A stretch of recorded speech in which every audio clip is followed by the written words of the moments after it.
بسم الله الرحمن الرحيم. அல்லாவின் கட்டளைகள் பற்றிய வசனங்கள். நீங்கள் உண்மையை பொய்யுடன் கலக்காதீர்கள், உண்மையை நீங்கள் நன்கறிந்து கொண்டே அதை மறைக்கவும் செய்யாதீர்கள். அத்தியாயம் 2 வசனம் 42.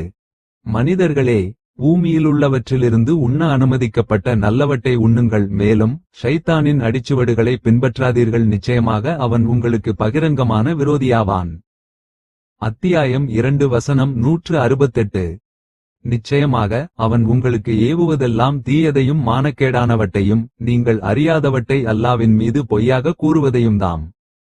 அத்தியாயம் 2 வசனம் 169. விசுவாசங்கொண்டோரே, நாம் உங்களுக்கு அளித்ததில் நல்லவற்றை உண்ணுங்கள், மேலும் அல்லாஹுவுக்கு வணக்கத்திற்குரிய அவனையே நீங்கள் வணங்குபவர்களாக இருந்தால் நன்றி செலுத்துங்கள்.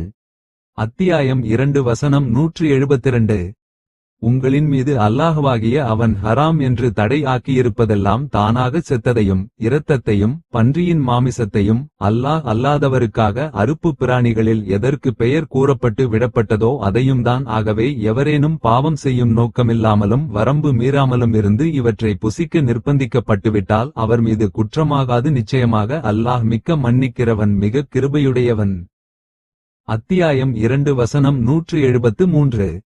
கிழக்கு மேற்கு ஆகியவற்றின் பக்கமாக உங்கள் முகங்களை நீங்கள் திருப்புவது மட்டும் நன்மை செய்ததாக ஆகிவிடுவது இல்லை. எனினும் நன்மை உடையவர் எவரெனில் உங்களில் எவர் அல்லாஹ்வையும் இறுதி நாளையும் மலக்குகளையும் வேதத்தையும் நபிமார்களையும் விசுவாசித்து மேலும் செல்வத்தை தம் விருப்பத்தின் மீது பந்துக்களுக்கும் அனாதைகளுக்கும் ஏழைகளுக்கும் வழிப்போக்கருக்கும் யாசிப்பவர்களுக்கும் அடிமைகளிலும் அவர்களை விடுவிப்பதற்காக கொடுத்தவரும், மேலும் தொழுகையை நிறைவேற்றி ஜகாத்தையும் கொடுத்து வாக்களித்தால் தங்களின் வாக்குறுதியை சரிவர நிறைவேற்றக்கூடியவர்களும், வறுமையின்போது துன்பத்திலும் நோய் நொடிகள் போன்ற கஷ்டத்திலும் யுத்த நேரத்திலும் பொறுமையுடனிருந்தவர்களும் ஆவர். அத்தகையோர் தாம் உண்மை சொன்னார்களே அவர்கள் ஆவர், இன்னும் இவர்கள் தாம் பயபக்தியாளர்கள். அத்தியாயம் 2 வசனம் 177. விசுவாசங்கொண்டோரே, கொலையுண்டவர்கள் விஷயத்தில் பகரமாக பழி வாங்குவது உங்கள் மீது விதிக்கப்பட்டுள்ளது. அதில் கூடுதல் குறைவின்றி சுதந்திரமானவனுக்கு பகரமாக சுதந்திரமானவனும் அடிமைக்கு பகரமாக அடிமையும் பெண்ணுக்கு பகரமாக பெண்ணும் பழி வாங்கப்படுதல் வேண்டும். அக்கொலையுண்டவனுடைய சகோதர பாத்தியஸ்டரால் கொலை செய்த அவனுக்கு ஏதேனும் மன்னிக்கப்பட்டு விட்டால் அப்போது கொலை செய்யப்பட்டவரின் உறவினர்கள் அறியப்பட்ட வழக்கமான முறையை பின்பற்றுதல் வேண்டும். கொலை செய்தவரை சார்ந்தோர் நஷ்ட ஈட்டை அவன்பால் பெருந்தன்மையுடன் நிறைவேற்றிவிடவும் வேண்டும். இது உங்கள் இரட்சகனிடமிருந்துள்ள சலுகையும் கிருபையுமாகும். ஆகவே இதன் பின்னர் யாராவது வரம்பு மீறினால் அப்போது அவருக்கு துன்புறுத்தும் வேதனையுண்டு. அத்தியாயம் 2 வசனம் 178. நல்லறிவுடையோரே, கொலையுண்டவர்கள் விஷயத்தில் பழிவாங்குவதில் உங்களுக்கு வாழ்வும் உண்டு, அதன் மூலம் நீங்கள் உங்களை காத்துக் கொள்ளலாம். அத்தியாயம் 2 வசனம் 179. விசுவாசிகளே, உங்களில் ஒருவருக்கு மரணம் நெருங்கும்போது அவர் பொருளை விட்டு செல்வாரானால் அவர் தன்னுடைய பெற்றோருக்கும் பந்துக்களுக்கும் முறைப்படி மரண சாசனம் செய்வது உங்கள் மீது விதிக்கப்பட்டுள்ளது. இது பயபக்தியுடையவர்கள் மீது கடமையாகும். அத்தியாயம் 2 வசனம் 180. எனவே யார் அதனை கேட்டதற்கு பின்னர் அதனை மாற்றிவிட்டாரோ அதன் பாவமெல்லாம் அதனை மாற்றிவிடுகிறார்களே அத்தகையோர் மீதேயாகும். நிச்சயமாக அல்லாஹ் யாவட்டையும் செவியேற்கிறவன் நன்கறிகிறவன். அத்தியாயம் 2 வசனம் 181. ஆனால் மரண சாசனம் செய்தவரிலிருந்து வரம்பு மீறுதலையோ அல்லது பாவத்தையோ யாராவது பயந்து அவர்களுக்கிடையே விவகாரத்தை ஒழுங்குபடுத்திவிட்டால் அப்போது அவர் மீது குற்றமில்லை. நிச்சயமாக அல்லாஹ் மிக்க மன்னிக்கிறவன் மிக கிருபையுடையவன். அத்தியாயம் 2 வசனம் 182. விசுவாசங்கொண்டோரே, உங்களுக்கு முன்னிருந்தவர்கள் மீது கடமையாக்கப்பட்டிருந்தது போல் உங்கள் மீதும் நோன்பு நோற்பது கடமையாக்கப்பட்டிருக்கின்றது. அதனால் நீங்கள் உல்லசித்தி பெற்று பயபக்தியுடையவர்களாகலாம். அத்தியாயம் 2 வசனம் 183. எண்ணப்பட்ட சில நாட்களில் நோன்பு நோற்பது கடமையாகும். ஆனால் அந்நாட்களில் உங்களில் எவர் நோயாளிகளாகவோ அல்லது பிரயாணத்திலோ இருந்தாரோ அவருக்கு நோன்பை விட்டுவிட அனுமதியுண்டு. விடுபட்ட நோன்புகளை மற்ற நாட்களில் எண்ணி நோற்றுவிட்டவும், இன்னும் அதற்கு சக்தி பெற்றிருப்போர் மீது ஓர் ஏழைக்கு உணவளிப்பது பரிகாரமாகும். ஆகவே எவரேனும் உபரியாக நன்மை செய்தால் அது அவருக்கு நன்மையாகும். மேலும் நீங்கள் அறிந்திருப்போராயின் நீங்கள் நோன்பு நோற்பதே உங்களுக்கு மிகச் சிறந்ததாகும் என்பதை தெரிந்து கொள்வீர்கள். அத்தியாயம் 2 வசனம் 184. ரமலான் மாதம் எத்தகையதென்றால் அதில்தான் மனிதர்களுக்கு வழிகாட்டியாகவும் நேர்வழியிலிருந்து உள்ள தெளிவுகளாகவும் சத்திய அசத்தியத்தை பிரித்துக் காட்டக்கூடியதாகவும் உள்ள இந்த குர்ஆன் இறக்கியருளப்பட்டது. ஆகவே உங்களில் எவர் அம்மாதத்தை பெறுகிறாரோ அவர் அதில் நோன்பு நோற்றுவிடவும், எவரேனும் நோயாளியாகவோ அல்லது பிரயாணத்திலோ இருந்தால் மற்ற நாட்களில் ஏற்கனவே விடுபட்ட நோன்பினை எண்ணி நோற்றுவிடவும். அல்லாஹ் உங்களுக்கு இலகுவை நாடுகிறான், மேலும் அவன் உங்களுக்கு சிரமத்தை நாடவில்லை. மேலும் நோன்பின் எண்ணிக்கையை நீங்கள் பூர்த்தி செய்வதற்காகவும் அல்லாஹ்வை உங்களுக்கு அவன் நேர்வழி காட்டியதற்காக நீங்கள் பெருமைப்படுத்துவதற்காகவும் நீங்கள் அல்லாஹுவுக்கு நன்றி செலுத்துவதற்காகவுமே இச்சலுகைகளை உங்களுக்கு அல்லாஹ் வழங்கியுள்ளான். அத்தியாயம் 2 வசனம் 185. மேலும் நபியே, என்னுடைய அடியார்கள் என்னை பற்றி உம்மிடம் கேட்டால் அதற்கு நீர் கூறுவீராக, நிச்சயமாக நான் அவர்களுக்கு மிகச் சமீபமாகவே இருக்கின்றேன். அழைப்பவரின் அழைப்புக்கு அவர் என்னை அழைத்தால் நான் பதிலளிப்பேன். ஆகவே அவர்கள் நேரான வழியை அடைவதற்காக அவர்கள் என்னுடைய கட்டளைகளை ஏற்று எனக்கு பதில் அளிக்கவும், மேலும் அவர்கள் என்னையே விசுவாசிக்கவும். அத்தியாயம் 2 வசனம் 186. விசுவாசங்கொண்டோரே, நோன்பின் இரவுகளில் நீங்கள் உங்கள் மனைவியருடன் தாம்பத்திய உறவு கொள்வது உங்களுக்கு ஆகுமாக்கப்பட்டுள்ளது. அவர்கள் உங்களுக்கு ஆடையாகவும் நீங்கள் அவர்களுக்கு ஆடையாகவும் இருக்கின்றீர்கள். இரவின் முன்னேரத்திலேயே உறங்கிவிட்டால் அதன் காரணமாக உண்ணாமலும் தாம்பத்திய உறவு கொள்ளாமலும் தடுத்துக் கொண்டு நிச்சயமாக நீங்கள் உங்களையே வஞ்சித்துக் கொண்டிருந்ததை அல்லாஹ் நன்கறிந்து கொண்டான். ஆகவே உங்கள் தவ்பாவை ஏற்று உங்களை விட்டும் உங்கள் பாவத்தை பொறுத்தருளினான். எனவே இப்போது நோன்பின் இரவு காலங்களில் உங்கள் மனைவியராகிய அவர்களுடன் கூடிக் கொள்ளுங்கள். இன்னும் ஃபஜ்ர் அதிகாலை நேரத்தில் இரவு என்ற கருப்பு நூலிலிருந்து அதிகாலை என்ற வெள்ளை நூல் உங்களுக்கு தெளிவாகும் வரை உண்ணுங்கள், இன்னும் பருகுங்கள். பின்னர் இரவு ஆரம்பமாகும் வரை மேலே கூறியவைகளை தவிர்த்து நோன்பை நோற்று பூரணமாக்குங்கள். இன்னும் நீங்கள் பள்ளிகளில் தங்கியவர்களாக இஹ்திகாப் இருக்கும்போது உங்கள் மனைவியராகிய அவர்களுடன் கூடாதீர்கள். இவை அல்லாவின் சட்ட வரம்புகளாகும், அதை மீற நெருங்காதீர்கள். இவ்வாறே தங்களை காத்து பயபக்தியுடையோர் ஆவதற்காக மனிதர்களுக்கு அல்லாஹ் தன்னுடைய வசனங்களை தெளிவு செய்கிறான். அத்தியாயம் 2 வசனம் 187. மேலும் உங்களுடைய செல்வங்களை உங்களுக்கிடையில் உரிமையின்றி உண்ணாதீர்கள். நீங்கள் அறிந்து கொண்டே பிற மனிதர்களின் செல்வங்களிலிருந்து ஒரு பகுதியை பாவமான முறையில் நீங்கள் உண்ணுவதற்காக அவற்றை இலஞ்சமாக கொடுக்க அதிகாரிகளின்பால் கொண்டும் செல்லாதீர்கள். அத்தியாயம் 2 வசனம் 188. நபியே, மதுவையும் சூதாட்டத்தையும் பற்றி அவர்கள் உம்மிடம் கேட்கின்றனர். அதற்கு நீர் கூறுவீராக, அவ்விரண்டிலும் பெரும் பாவமும் மனிதர்களுக்கு சில பயன்களுமிருக்கின்றன. மேலும் அவ்விரண்டின் பாவம் அவ்விரண்டின் பலனை விட மிகப் பெரியதாகும். நபியே, தர்மத்திற்காக எதை செலவு செய்வது என்றும் அவர்கள் உம்மிடம் கேட்கின்றனர். அதற்கு நீர் தங்கள் தேவைக்கு போக எஞ்சியிருப்பதை எனக் கூறுவீராக. இவ்வாறே நீங்கள் சிந்தித்துணர்வதற்காக உங்களுக்கு அல்லாஹ் தனது வசனங்களை தெளிவாக்குகிறான். அத்தியாயம் 2 வசனம் 219. ஒவ்வொரு ஆத்மாவும் நன்மையில்தான் செய்தவட்டையும் தீமையில்தான் செய்தவட்டையும் தன் முன் ஆஜராக்கப்பட்டதாகப் பெறும் அந்நாளில் அது தான் செய்தவைகளுக்கும் தனக்கும் மத்தியில் வெகுதூரம் இருந்திருக்க வேண்டுமே என விரும்பும். அன்றியும் அல்லாஹ் தன்னை பற்றி அவனது தண்டனையை நினைவு கூறுமாறு உங்களை எச்சரிக்கை செய்கிறான். இன்னும் அல்லாஹ் தன் அடியார்கள் மீது மிக்க இரக்கமுடையவன். அத்தியாயம் 3 வசனம் 30. விசுவாசங்கொண்டோரே, நீங்கள் அல்லாஹ்வை அவனை பயப்பட வேண்டிய முறைப்படி பயப்படுங்கள். மேலும் நிச்சயமாக முற்றிலும் அவனுக்கு கீழ்ப்படிந்த முஸ்லிம்களாகவே தவிர நீங்கள் இறந்துவிட வேண்டாம். அத்தியாயம் 3 வசனம் 102. மேலும் நீங்கள் யாவரும் ஒன்று சேர்ந்து அல்லாஹ்வுடைய வேதமாகிய கயிற்றை பலமாக பற்றி பிடித்துக் கொள்ளுங்கள். உங்களுக்குள் கருத்து வேறுபட்டு நீங்கள் பிரிந்துவிட வேண்டாம். மேலும் உங்கள் மீது அல்லாஹ் புரிந்திருக்கும் அருளை நினைத்து பாருங்கள். நீங்கள் ஒருவர் மற்றவருக்கு விரோதிகளாக இருந்த சமயத்தில் அவன் உங்கள் இதயங்களுக்கிடையே அன்பு பிணைப்பை உண்டாக்கினான். ஆகவே அவனுடைய பேரருளால் நீங்கள் சகோதரர்களாகிவிட்டீர்கள். அதற்கு முன்னர் நீங்கள் நரக நெருப்பு குழியின் விளிம்பின் மீதிருந்தீர்கள். அதிலிருந்தும் அவன் உங்களை ஈடேறச் செய்தான். நீங்கள் நேர்வழி பெறுவதற்காக அல்லாஹ் தன் வசனங்களை உங்களுக்கு இவ்வாறு தெளிவுபடுத்துகின்றான். அத்தியாயம் 3 வசனம் 103. இன்னும் விசுவாசங்கொண்டோரே, உங்களில் ஒரு கூட்டத்தார் அவர்கள் மனிதர்களை நன்மையின்பால் அழைக்கின்றவர்களாகவும் நல்லதைக் கொண்டு மக்களை ஏவுகின்றவர்களாகவும் தீய செயல்களிலிருந்து அவர்களை விலக்குகின்றவர்களாகவும் இருக்கட்டும். அவர்களே தாம் வெற்றி பெற்றோர். அத்தியாயம் 3 வசனம் 104. விசுவாசங்கொண்டோரே, உங்கள் இனத்தவர்களையன்றி மற்றவர்களை உங்களுடைய அந்தரங்கச் செய்திகளை அறிபவர்களாக நீங்கள் ஆக்கிக் கொள்ளாதீர்கள். ஏனென்றால் அவர்கள் உங்களுக்கு தீங்கிழைப்பதில் ஒரு சிறிதும் குறை செய்வதில்லை. மேலும் நீங்கள் துன்புறுவதை அவர்கள் விரும்புகிறார்கள். அவர்களுடைய வாய்ச் சொற்களிலிருந்தே அவர்களுடைய வெறுப்பு திட்டமாக வெளிப்பட்டுவிட்டது. உங்களைப் பற்றி அவர்களுடைய நெஞ்சங்கள் மறைத்து வைத்திருப்பவையோ மிகப் பெரிதாகும். நீங்கள் விளங்கிக் கொள்பவர்களாக இருந்தால் நிச்சயமாக நாம் அவர்களுடைய அடையாளங்களை உங்களுக்கு தெளிவாக்கி விட்டோம். அத்தியாயம் 3 வசனம் 118.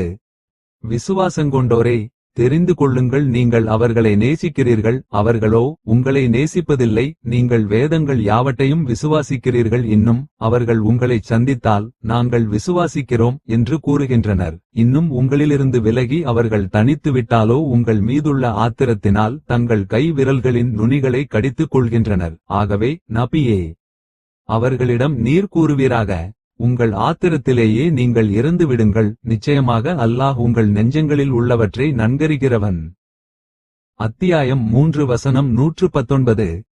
விசுவாசங்கொண்டோரே, நீங்கள் பொறுமையை கடைப்பிடியுங்கள். மேலும் எதிரியை சந்திக்கும் போது ஒருவருக்கொருவர் உறுதியாக இருந்து கொள்ளுங்கள். மேலும் எதிரியை எதிர்க்க எந்நேரமும் சித்தமாயிருங்கள். அல்லாஹுவுக்கு பயந்து நடந்தும் கொள்ளுங்கள். நீங்கள் இம்மையிலும் மறுமையிலும் வெற்றியடைவீர்கள். அத்தியாயம் 3 வசனம் 200. இறந்துபோன பெற்றோரோ நெருங்கிய உறவினரோ விட்டுச் சென்றவை களான பொருட்களிலிருந்து ஆண்களுக்கு பாகமுண்டு. அவ்வாறே பெற்றோரோ நெருங்கிய உறவினரோ விட்டுச் சென்றவை களான பொருட்களிலிருந்து பெண்களுக்கு பாகமுண்டு. அவர்கள் விட்டுச் சென்ற சொத்து குறைவாகவோ அல்லது கூடுதலாகவோ இருப்பினும் சரியே, இது அல்லாஹ்வால் விதிக்கப்பட்ட பாகமாகும். அத்தியாயம் 4 வசனம் 7. மேலும் பாகப் பிரிவினை செய்து கொள்ளும் இதத்திற்கு சொத்துக்கு உரிமையற்ற உறவினரோ அனாதைகளோ ஏழைகளோ வந்துவிட்டால் அவர்களுக்கும் அதிலிருந்து ஏதும் கொடுத்து அவர்களுக்கு அன்பான வார்த்தையையும் கொண்டு ஆறுதல் கூறுங்கள். அத்தியாயம் 4 வசனம் 8.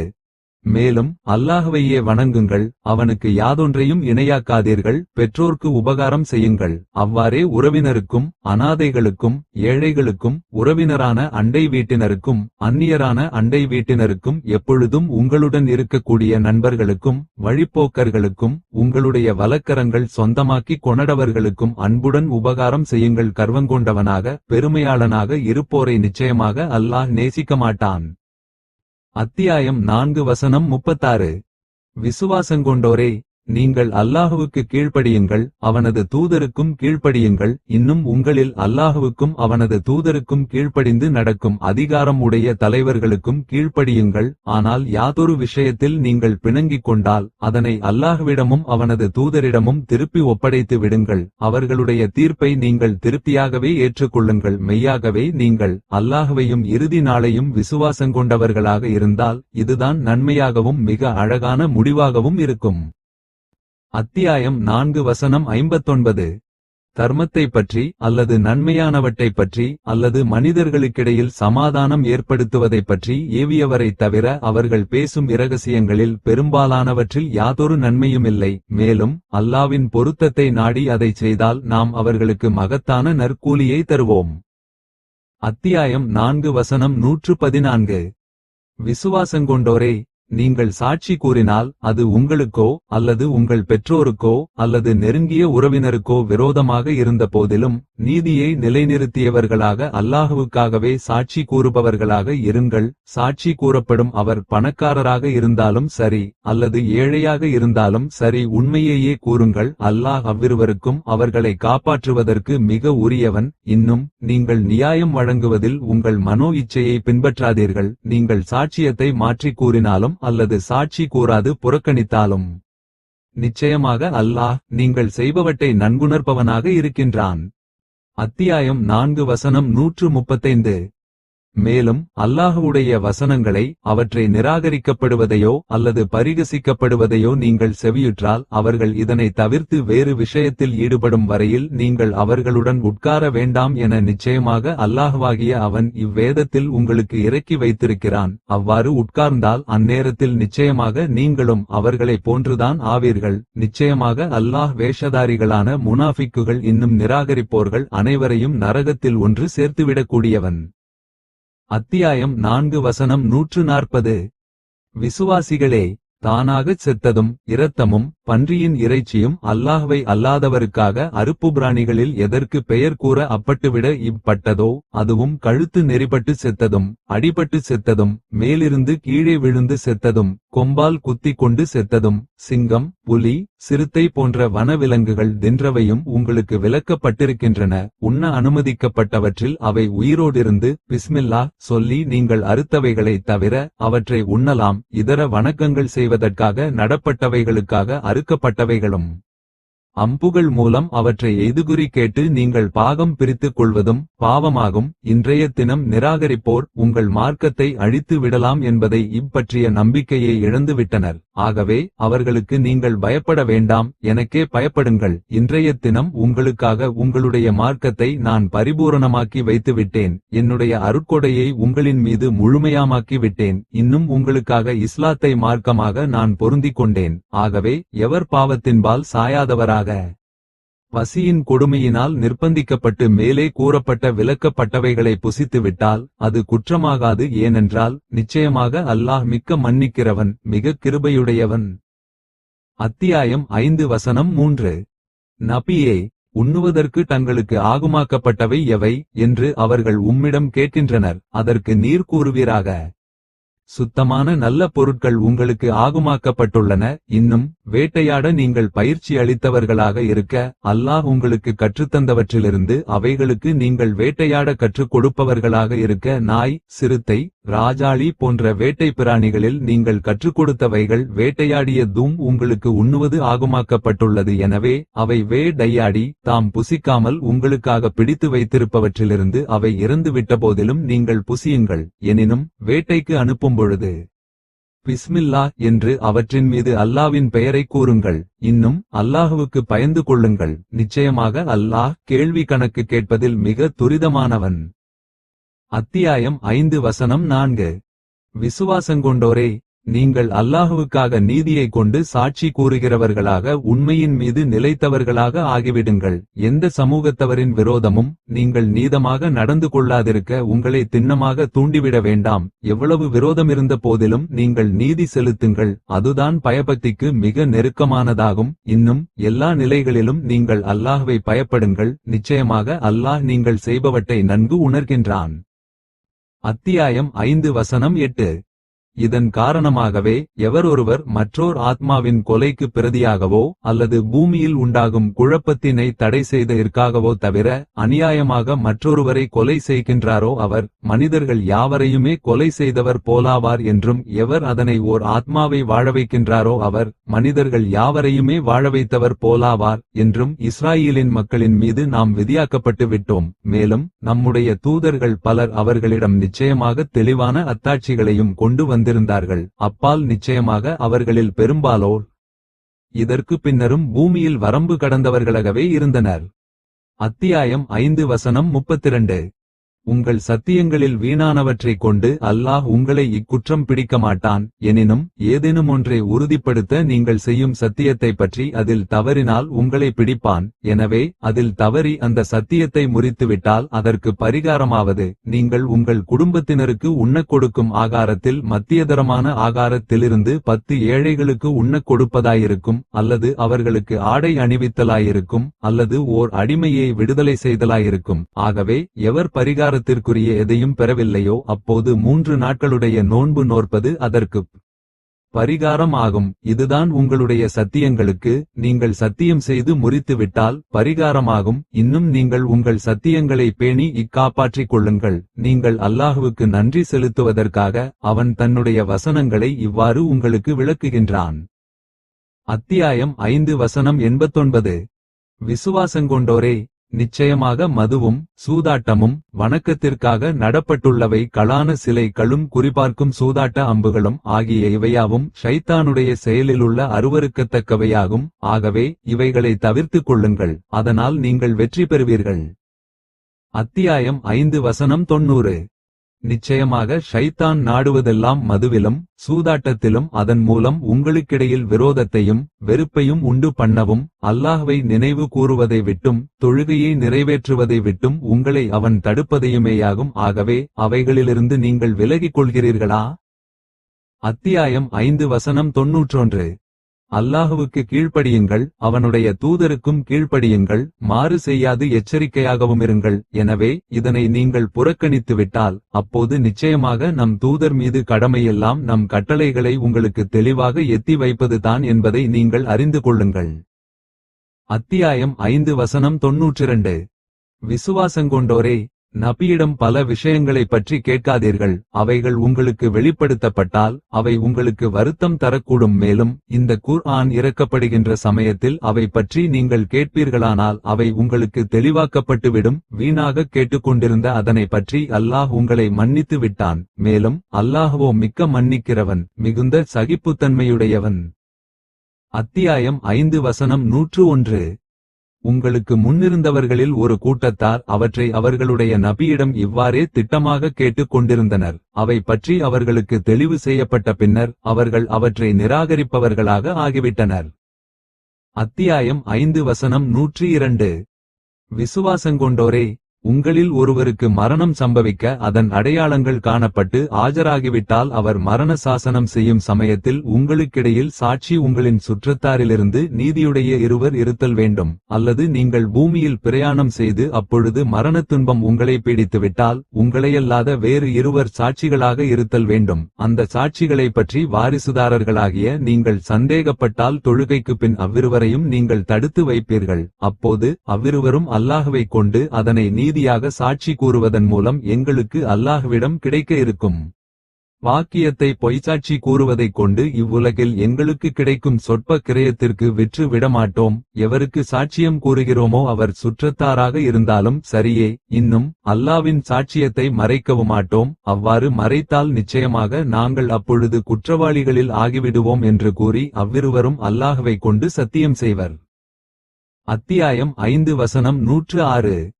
மேலும் நபியே, நம் வசனங்களைப் பற்றி வீணாக வாதிப்பதில் மூழ்கியிருக்கிறார்களே, அத்தகையோர் நீர் கண்டால் அதல்லாத வேறு செய்தியில் அவர்கள் மூழ்கும் வரையில் நீர் அவர்களை புறக்கணித்து விடுவீராக. இக்கட்டளையை விட்டும் திட்டமாக ஷைத்தான் உம்மை மறக்கடித்து அவர்களுடன் நீரும் இருந்தியும் விட்டால் அது நினைவுக்கு வந்த பின்னர் அந்த அநியாயக்கார சமூகத்தாருடன் நீர் உட்கார்ந்திருக்க வேண்டாம். அத்தியாயம் 6 வசனம் 68. இன்னும் வீணாக வாதிப்பதில் மூழ்கிக் கிடக்கும் அவர்களுடைய செய்கையின் கணக்கிலிருந்து பயபக்தியுடையவர்களுக்கு யாதொரு பொறுப்புமில்லை. எனினும் அவர்கள் பயபக்தியுடையவர்களாவதற்காக அவர்களுக்கு நல்லுபதேசம் செய்வது இவர்கள் மீது கடமையாகும். அத்தியாயம் 6 வசனம் 69.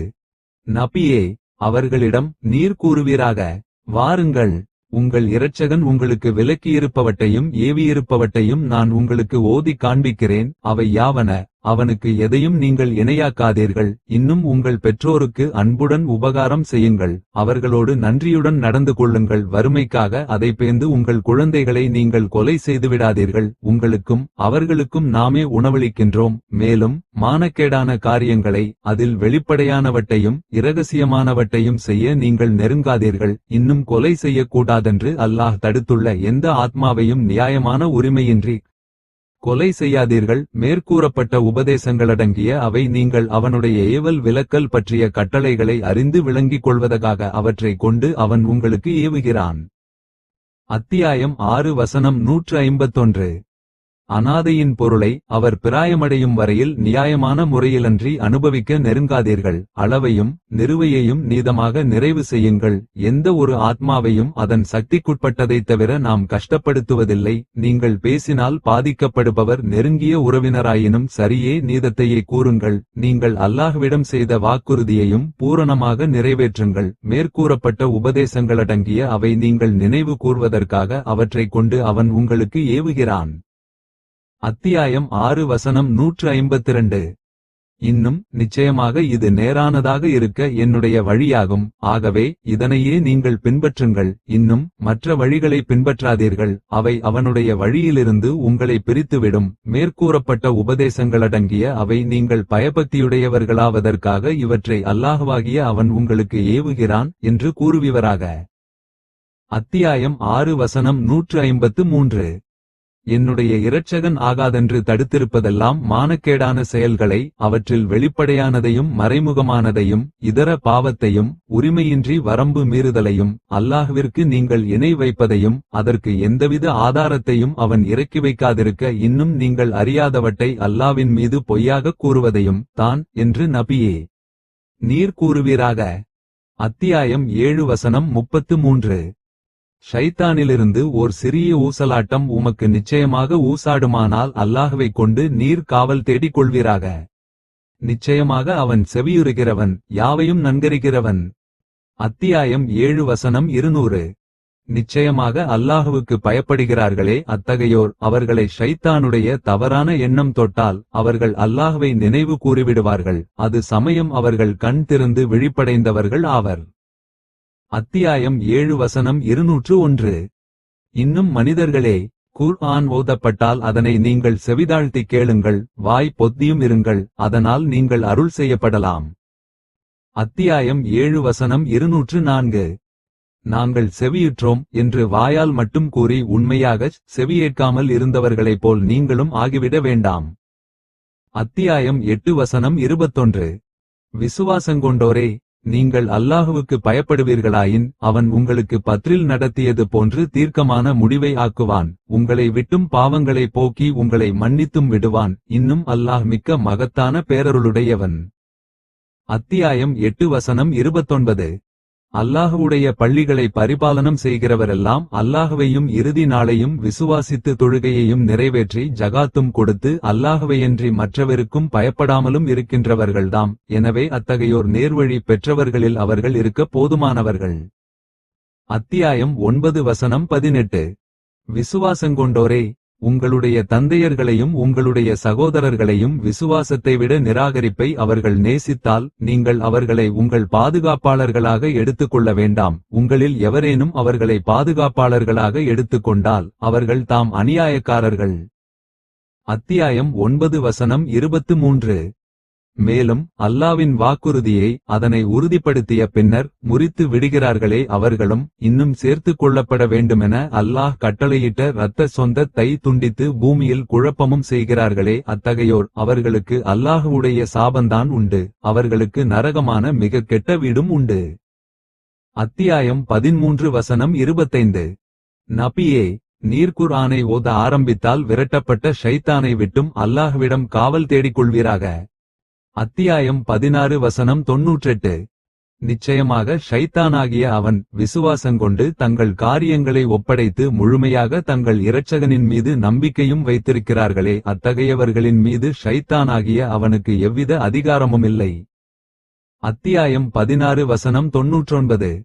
அல்லாவின் மீது பொய்யை கற்பனை செய்வதற்காக உங்கள் நாவுகள் பொய்யாக வர்ணிப்பதை, சில பிராணிகள் பற்றி இது ஹலால் ஆகும், இது ஹராம் ஆகாது என்று கூறாதீர்கள். நிச்சயமாக அல்லாவின் மீது பொய்யை கற்பனை செய்கிறார்களே அவர்கள் வெற்றியடைய மாட்டார்கள்.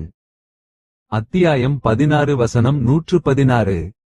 நபியே, உமதிரட்சகன் அவனைத் தவிர மற்றவரையும் நீங்கள் வணங்கக்கூடாதென்றும் பெற்றோர்க்கு உபகாரம் செய்ய வேண்டுமென்றும் கட்டளையிட்டிருக்கின்றான். அவ்விருவரில் ஒருவரோ அல்லது அவ்விருவருமோ உம்மிடத்தில் திண்ணமாக முதுமையை அடைந்துவிட்டால் அவ்விருவருக்கும் இழித்து கூறப்படும் வார்த்தைகளிலுள்ள சி என்று கூட நீ சொல்ல வேண்டாம். உம்மிடமிருந்து அவ்விருவரையும் விரட்டி விடவும் வேண்டாம். அவ்விருவருக்கும் மரியாதையான வார்த்தையை கூறுவீராக. அத்தியாயம் 17 வசனம் 23. இன்னும் இவ்விருவருக்காக இரக்கத்துடன் பணிவு எனும் இறக்கையை நீர் தாழ்த்துவீராக.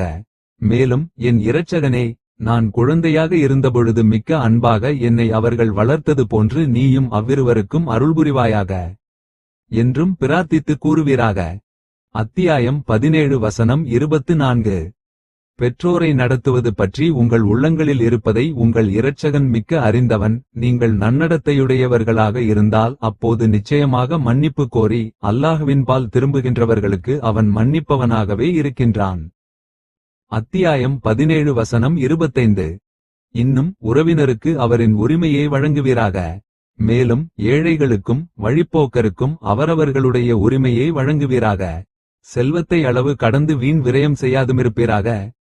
அத்தியாயம் 17 வசனம் 26. நிச்சயமாக வீண் விரயம் செய்வோர் ஷைத்தானுடைய சகோதரர்களாக இருக்கின்றனர். ஷைத்தானோ தன் இரட்சகனுக்கு நன்றி செலுத்தாது மாறு செய்தவனாக இருக்கின்றான். அத்தியாயம் 17 வசனம் 27. நபியே, நீர் உமதிரட்சகனின் அருளை எதிர்பார்த்திருக்கும் சமயத்தில் உம்மிடம் யாரேனும் வந்து ஏதேனும் பொருள் கேட்டு நீர் ஒன்றும் கொடுக்க இயலாமல் போய் அவர்களை நீர் புறக்கணிக்கும்படி நேரிட்டால் அவர்களுக்கு அன்பான கடினமில்லாச் சொல்லையே கூறுவீராக. அத்தியாயம் 17 வசனம் 28.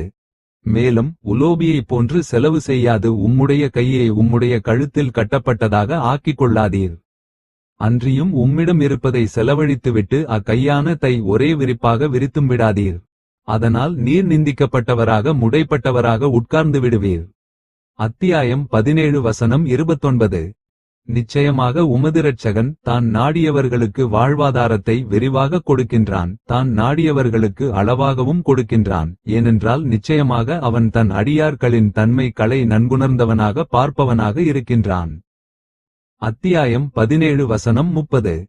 மனிதர்களே, நீங்கள் வறுமைக்கு பயந்து உங்கள் குழந்தைகளை கொலை செய்யாதீர்கள். அவர்களுக்கும் உங்களுக்கும் நாமே உணவை வாழ்க்கை தேவைகளை வழங்குகிறோம். நிச்சயமாக அவர்களை கொலை செய்வது பெரும் குற்றமாக இருக்கிறது. அத்தியாயம் 17 வசனம் 31. விசுவாசங்கொண்டோரே, நீங்கள் விபச்சாரத்தையும் நெருங்காதீர்கள். நிச்சயமாக அது மானக்கேடானதாக இருக்கிறது. இன்னும் அது மனித குலத்திற்கு பெரும்கேடு விளைவிக்கும் வழியால் மிகக் கெட்டது. அத்தியாயம் 17 வசனம் 32. நபியே, எதைப்பற்றி உமக்கு தீர்க்கமான அறிவில்லையோ அதை நீர் பின் தொடராதீர். ஏனெனில் நிச்சயமாக செவி, பார்வை, இதயம் ஆகிய இவை ஒவ்வொன்றும் அதனை பற்றி மறுமையில் விசாரிக்கப்படக்கூடியதாக இருக்கின்றது. அத்தியாயம் 17 வசனம் 36. மேலும் பூமியில் கர்வம் கொண்டு நீர் நடக்க வேண்டாம். அவ்வாறு நீர் நடப்பதால் நிச்சயமாக நீர் பூமியை ஆழத்தால் பிளந்து விடவே மாட்டீர். இன்னும் உயரத்தால் மலைகளை அடைந்து விடவே மாட்டீர். அத்தியாயம் 17 வசனம் 37.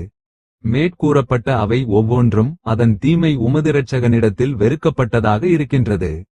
அத்தியாயம் 17 வசனம் 38.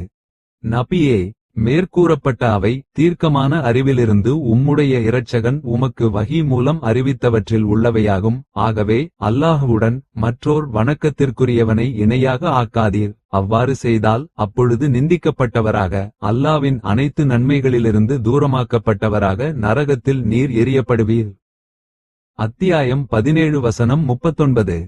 ஆகவே செல்வமும் ஆண்மக்களும் இவ்வுலக வாழ்க்கைக்குரிய அலங்காரமாகும். மேலும் என்றுமே நிலையான நற்கருமங்களை தாம் இரட்சகனிடத்தில் நற்கூலியால் மிகச் சிறந்ததாகும். மறுமையை ஆதரவு கொள்வதற்கும் மிகச் சிறந்ததாகும்.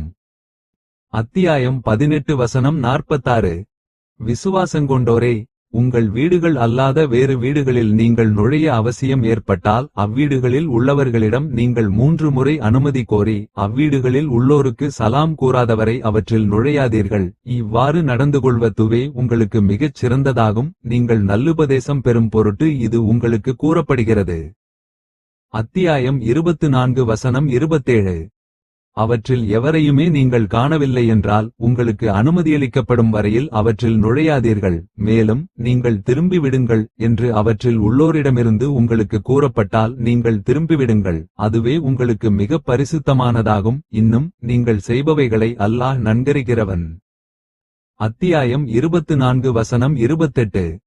விசுவாசிகளே, எவராலும் குடியிருக்கப்படாத வீடுகளில் அவற்றில் உங்களுடைய பொருட்கள் இருந்து அதற்காக நீங்கள் அவற்றில் நுழைவது உங்கள் மீது குற்றமாகாது. மேலும் அல்லாஹ் நீங்கள் வெளியாக்குவதையும் மறைத்துக் கொள்வதையும் அறிவான். அத்தியாயம் 24 வசனம் 29. நபியே, விசுவாசிகளுக்கு நீர் கூறுவீராக, அவர்கள் தங்கள் பார்வைகளை தாழ்த்திக் கொள்ளவும் தங்கள் மர்மஸ்தனங்களையும் பேணிக்காத்துக் கொள்ளவும். அது அவர்களுக்கு மிக பரிசுத்தமானதாகும். நிச்சயமாக அல்லாஹ் அவர்கள் செய்பவைகளை நன்கு உணர்ப்பவன். அத்தியாயம் 24 வசனம் 30. மேலும் நபியே, விசுவாசிகளான பெண்களுக்கு நீர் கூறுவீராக, தங்கள் பார்வைகளை அவர்கள் தாழ்த்திக் கொள்ளவும் தங்கள் மர்மஸ்தானங்களையும் பேணி பாதுகாத்துக் கொள்ளவும் அதினின்று வெளியில் தெரியக்கூடியவைகளை தவிர தங்கள் அலங்காரத்தை அவர்கள் வெளிப்படுத்த வேண்டாம். தங்கள் முந்தானைகளை தம்மேல் சட்டைகளின் மீது போட்டு தலை, கழுத்து, நெஞ்சு ஆகியவற்றை மறைத்து கொள்ள வேண்டும். மேலும் அவர்கள் தம் அலங்காரத்தை தம் கணவர்கள் அல்லது தம் தந்தையர் அல்லது தம் கணவர்களின் தந்தையர் அல்லது தம் குமாரர்கள் அல்லது தம் கணவர்களின் குமாரர்கள் அல்லது தங்கள் சகோதரர்கள் அல்லது தம் சகோதரர்களின் குமாரர்கள் அல்லது தம் சகோதரிகளின் குமாரர்கள் அல்லது தங்களுடைய பெண்கள் அல்லது தங்களுடைய வலக்கரம் சொந்தமாக்கிக் கொண்டவர்கள் அல்லது ஆண்களில் பெண்களின் மீது விருப்பமற்ற பணியாளர்கள் அல்லது பெண்களின் மறைவான அவயங்களை அறிந்து கொள்ளாத சிறு பிராயத்தையுடைய சிறார்கள் ஆகியவர்களைத் தவிர மற்றவருக்கும் வெளிப்படுத்த வேண்டாம். அன்றியும் தம் அலங்காரத்திலிருந்து தாம் மறைத்திருப்பதை அறியப்படுவதற்காக தங்களுடைய கால்களை பூமியில் அடிக்க வேண்டாம். விசுவாசிகளே, நீங்கள் வெற்றி பெறுவதற்காக அல்லாவின் பக்கம் பாவ மன்னிப்பை கோரி தவ்வாச் செய்யுங்கள். அத்தியாயம் 24 வசனம் 31. இன்னும் நீர் உம்முடைய நெருங்கிய உறவினர்களை அச்சமூட்டி எச்சரிக்கை செய்வீராக. அத்தியாயம் 26 வசனம் 214. இன்னும் விசுவாசிகளில் உம்மை பின்பற்றியோருக்கு உம்முடைய அன்பு காட்டுதல் எனும் இறக்கையை தாழ்த்துவீராக. அத்தியாயம் 26 வசனம் 215. ஆகவே உமக்கு அவர்கள் மாறு செய்தால் நிச்சயமாக நீங்கள் செய்வதை விட்டும் நான் நீங்கியவன் என்று கூறுவீராக. அத்தியாயம் 26 வசனம் 216. யாவரையும் மிகைத்தவனாகிய மிகக் கிருபையுடையவனின் மீது சகலத்தையும் ஒப்படைத்து முழுமையாக நம்பிக்கை வைப்பீராக. அத்தியாயம் 26 வசனம் 217. மறுமையின் அந்த வீடாகிறது அதை பூமியில் அகம்பாவத்தையும் குழப்பத்தையும் நாடாதவர்களுக்கே அதை நாம் சொந்தமாக ஆக்கிவிடுவோம். இன்னும் நல்ல முடிவு பயபக்தியுடையவர்களுக்குத்தான். அத்தியாயம் 28 வசனம் 83. நாம் மனிதனுக்கு தன் பெற்றோர் இருவருக்கும் அன்பு கொண்டு அரவணைத்துக் கொள்வது பற்றி நல்லுபதேசமும் செய்தோம். அவனுடைய தாய் பலவீனத்துக்கு மேல் பலவீனம் அடைந்தவளாக அவனை சுமந்தாள். இன்னும் அவனுக்கு பால்குடி மறக்கடித்து அவன் பிரிவது 2 வருடங்களிலாகும். ஆகவே மனிதனே, நீ எனக்கும் உன்னுடைய பெற்றோருக்கும் நன்றி செலுத்துவாயாக. முடிவில் என்னிடமே உன் மீளுதல் இருக்கிறது. அத்தியாயம் 31 வசனம் 14. எது பற்றி உனக்கு அறிவு ஆதாரம் இல்லையோ அதை எனக்கு நீ இணையாக்குமாறு உன்னை அவ்விருவரும் வற்புறுத்தினால் அவ்விஷயத்தில் நீ அவ்விருவருக்கும் கீழ்ப்படிய வேண்டாம். ஆயினும் இவ்வுலகத்தில் நன்மையான காரியத்தில் நீ அவ்விருவருடனும் அன்புடன் ஒத்து உடனிருப்பாயாக. இன்னும் வழிபாட்டில் என்பால் திரும்பியவரின் வழியை நீ பின்பற்றுவாயாக. பின்னர் நீங்கள் யாவரும் என்னிடமே திரும்பி வந்து சேர வேண்டியதிருக்கின்றது. அப்பொழுது நீங்கள் செய்து கொண்டிருந்தவைகளை பற்றி நான் உங்களுக்கு அறிவிப்பேன். அத்தியாயம் 31 வசனம் 15. ஆகவே நீங்கள் வளர்த்த அவர்களை அவர்களுடைய தந்தைகளுக்கே அவர்களின் பெயர்களை கூறியே அழையுங்கள். அதுதான் அல்லாஹ்விடத்தில் மிக நீதமாகும். ஆனால் அவர்களின் தந்தைகளை நீங்கள் அறியவில்லையாயின் அப்பொழுது மார்க்கத்தில் உங்களுடைய சகோதரர்களாகவும் உங்கள் சிநேகிதர்களாகவும் இருக்கின்றனர். இதற்கு முன்னர் எதில் நீங்கள் தவறு செய்தீர்களோ அதை பற்றி உங்கள் மீது எவ்வித குற்றமுமில்லை. எனினும் உங்கள் உள்ளங்கள் வேண்டுமென்று எண்ணுவதே குற்றமாகும். மேலும் அல்லாஹ் மிக்க மன்னிப்பவனாக மிக கிருபையுடையவனாக இருக்கிறான். அத்தியாயம் 33 வசனம் 5. அல்லாஹ்வும் அவனுடைய தூதரும் யாதொரு காரியத்தை முடிவெடுத்துவிட்டால் அவர்களுடைய அக்காரியத்தில் சுயமாக வேறு அபிப்பிராயம் கொள்பவதற்கு விசுவாசியான எந்த ஆணுக்கும் எந்த பெண்ணுக்கும் உரிமையில்லை. அதில் அல்லாஹ்வுக்கும் அவனுடைய தூதருக்கும் எவர் மாறு செய்கிறாரோ அவர் பகிரங்கமான வழிகேடாக திட்டமாக வழிகெட்டுவிட்டார். அத்தியாயம் 33 வசனம் 36. ஆகவே விசுவாசங்கொண்டோரே, நீங்கள் அல்லாஹ்வை பயந்து கொள்ளுங்கள், நேர்மையான கூட்டையே கூறுங்கள். அத்தியாயம் 33 வசனம் 70. அவ்வாறு நீங்கள் செய்தால் அவன் உங்களுடைய செயல்களை உங்களுக்கு சீர்படுத்தி வைப்பான், உங்களுடைய குற்றங்களையும் மன்னிப்பான். மேலும் அல்லாஹ்வுக்கும் அவனுடைய தூதருக்கும் எவர் கீழ்ப்படிகின்றாரோ அப்போது அவர் திட்டமாக மகத்தான வெற்றியாக வெற்றியடைந்து விட்டார். அத்தியாயம் 33 வசனம் 71. ஆகவே நிராகரித்துக் கொண்டிருப்போர் வெறுத்தபோதிலும் நீங்கள் அல்லாஹ்வை முற்றிலும் வணக்கத்தை அவனுக்கே கலப்பற்றவர்களாக்கி வைக்கிறவர்களாக பிரார்த்தித்து அழையுங்கள். அத்தியாயம் 40 வசனம் 14. எவர் அல்லாஹ் அளவில் மனிதர்களை அழைத்து இத்தாமும் நற்கருமங்களையும் செய்து நிச்சயமாக நான் அல்லாஹ்வுக்கு முற்றிலும் கீழ்ப்படிந்த முஸ்லிம்களில் உள்ளேன் என்றும் கூறுகின்றாரோ அவரைவிடச் சொல்லால் மிக்க அழகானவர் யார்? அத்தியாயம் 41 வசனம் 33. நன்மையும் தீமையும் சமமாகிவிடாது. ஆதலால் நபியே, எது மிக அழகானதோ அதைக் கொண்டு தீமையை தடுத்துக் கொள்வீராக. அப்பொழுது எவருக்கும் உமக்குமிடையே பகைமை இருந்ததோ அவர் உம்முடைய உற்ற சிநேகிதரைப் போல் ஆகிவிடுவார். அத்தியாயம் 41 வசனம் 34. பொறுமையாய் இருந்தார்களே அத்தகையோரைத் தவிர வேறு எவரும் அதனை அடையமாட்டார்கள். மேலும் மகத்தான பாக்கியத்தையுடையோரைத் தவிர மற்ற எவரும் அதனை அடையமாட்டார்கள். அத்தியாயம் 41 வசனம் 35. மேலும் நபியே, ஷைத்தானிலிருந்து ஏதேனுமொரு ஊசாட்டம் உம்மை தொட்டுவிடுமாயின் தாமதமின்றி அல்லாஹ்விடத்தில் நீர் காவல் தேடிக் கொள்வீராக. நிச்சயமாக அவனே யாவரையும் செவியேற்பவன், நன்கறிபவன். அத்தியாயம் 41 வசனம் 36. இதன் பின்னர் மார்க்க காரியத்தில் தெளிவான ஒரு வழியின் மீது உம்மை நாம் ஆக்கியிருக்கின்றோம், ஆகவே அதனை ஏன் நீர் பின்பற்றுவீராக. உண்மையை அறியாதவர்களாக இருக்கிறார்களே, அவர்களின் மனோ இச்சைகளை நீர் பின்பற்றாதீர். அத்தியாயம் 45 வசனம் 18. விசுவாசங்கொண்டோரே, அல்லாஹுவுக்கும் அவனுடைய தூதருக்கும் முன்னிலையில் நீங்கள் முந்தாதீர்கள். மேலும் அல்லாஹ்வை பயந்து கொள்ளுங்கள், நிச்சயமாக அல்லாஹ் யாவையும் செவியேற்கிறவன், நன்கறிகிறவன். அத்தியாயம் 49 வசனம் 1. விசுவாசிகளே, நபியினுடைய சப்தத்திற்கு மேல் உங்களுடைய சப்தத்தை உயர்த்தாதீர்கள். மேலும் உங்களில் சிலர் மற்ற சிலருடன் உரக்க பேசுவதைப் போல் அவரிடம் பேசுவதில் சப்தத்தை உயர்த்தி நீங்கள் உரக்க பேசாதீர்கள், ஏனெனில் இதனை நீங்கள் உணர்ந்து கொள்ள முடியாத நிலையில் உங்களுடைய நன்மையான செயல்கள் அழிந்துவிடும். அத்தியாயம் 49 வசனம் 2. நிச்சயமாக அல்லாஹ்வுடைய தூதரிடத்தில் பேசும் பொழுது தங்களுடைய சப்தங்களை தாழ்த்திக் கொள்கிறார்களே, அத்தகையோர் அவர்களுடைய இதயங்களை பயபக்திக்காக அல்லாஹ் பரிசுத்தமாக்கி வைத்தானே, அத்தகையோர் அவர்களுக்கு மன்னிப்பும் மகத்தான கூலியும் உண்டு. அத்தியாயம் 49 வசனம் 3. நபியே, நிச்சயமாக உம்முடைய அறைகளுக்கு பின்னாலிருந்து சப்தமிட்டு உம்மை அழைக்கின்றார்களே, அத்தகையோர் அவர்களில் பெரும்பாலோர் உம்மை அழைத்து பேசும் முறையை விளங்கமாட்டார்கள். அத்தியாயம் 49 வசனம் 4. நிச்சயமாக அவர்களிடம் நீர் வெளியேறி வரும் வரையில் பொறுமையோடு இருந்திருப்பார்களானால் அது அவர்களுக்கு மிகச் சிறந்ததாக இருந்திருக்கும். இன்னும் அல்லாஹ் மிக்க மன்னிப்பவன், மிக கிருபையுடையவன். அத்தியாயம் 49 வசனம் 5. விசுவாசிகளே, ஃபாசிக் எனும் தீயவன் உங்களிடம் ஏதேனும் செய்தியை கொண்டு வந்தால் அதை உடனே அங்கீகரித்து அறியாமையால் குற்றமற்ற ஒரு சமூகத்தார்க்கு நீங்கள் தீங்கிழைத்து விடாதிருப்பதற்காக, அதன் உண்மையை அறிவதற்காக அதனை தீர்க்க விசாரணை செய்து தெளிவுபடுத்திக் கொள்ளுங்கள். அவ்வாறு நீங்கள் செய்யவில்லை என்றால் பின்னர் நீங்கள் செய்தவைகளைப் பற்றி நீங்களே கைசேதப்படக்கூடியவர்களாக ஆகிவிடுவீர்கள். அத்தியாயம் 49 வசனம் 6. விசுவாசங்கொண்டோரே, உங்களுடைய செல்வங்களும் உங்களுடைய மக்களும் அல்லாஹ்வுடைய நினைவிலிருந்து உங்களை திருப்பி வீணாக்கி விட வேண்டாம். இன்னும் எவர் அதை செய்கிறாரோ அவர்கள் தாம் நஷ்டமடைந்தவர்களாவர். அத்தியாயம் 63 வசனம் 9.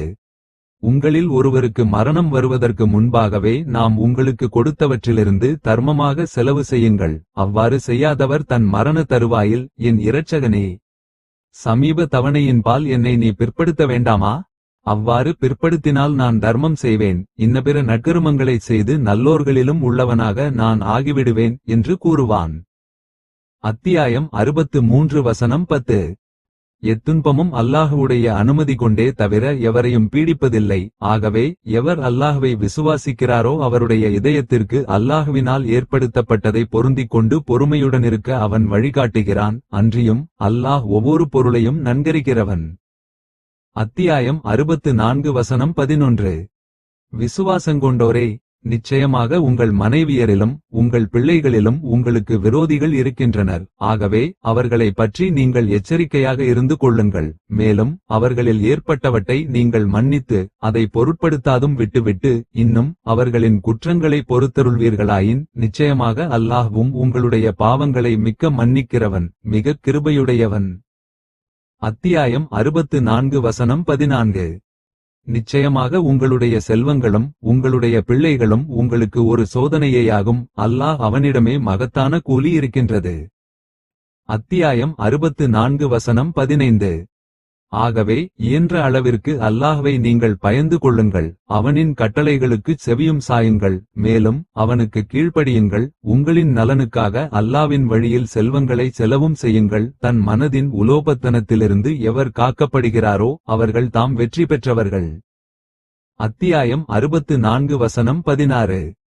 வால் குடிச் செலவு விஷயத்தில் வசதியுடையவர் தன்னுடைய வசதிக்கேற்ப தாராளமாகச் செலவு செய்யவும், எவருக்கு அவருடைய வாழ்வாதாரங்கள் நெருக்கடியாக்கப்பட்டுள்ளதோ அவர் தமக்கு அல்லாஹ் கொடுத்ததிலிருந்து செலவு செய்யவும், அல்லாஹ் எந்த ஆத்மாவையும் அதற்கு அவன் கொடுத்ததைத் தவிர அதற்கு மேல் சிரமப்படுத்த மாட்டான். கஷ்டத்திற்கு பின்னர் அடுத்து இலகுவை ஆக்குவான்.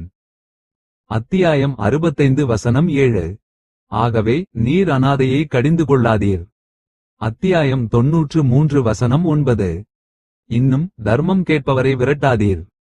அத்தியாயம் 93 வசனம் 10. மேலும் உம்மீது புரிந்துள்ள உமதிரட்சகனின் அருட்கொடையை பற்றி அவனுக்கு நன்றி தெரிவிக்கும் பொருட்டு அறிவித்துக் கொண்டிருப்பீராக. அத்தியாயம் 93 வசனம் 11. நபியே, நீர் கூறுவீராக அவன் அல்லாஹ் ஒருவனே. அத்தியாயம் 112 வசனம் 1. அல்லாஹ் யாவட்டை விட்டும் தேவையற்றவன், யாவும் அவன் அருளையே எதிர்பார்த்திருக்கின்றன. அத்தியாயம் 112 வசனம் 2. அவன் எவரையும் பெறவில்லை, எவராலும் அவன் பெறப்படவுமில்லை. அத்தியாயம் 112 வசனம் 3. மேலும் அவனுக்கு நிகராக எவருமில்லை. அத்தியாயம் 112 வசனம் 4.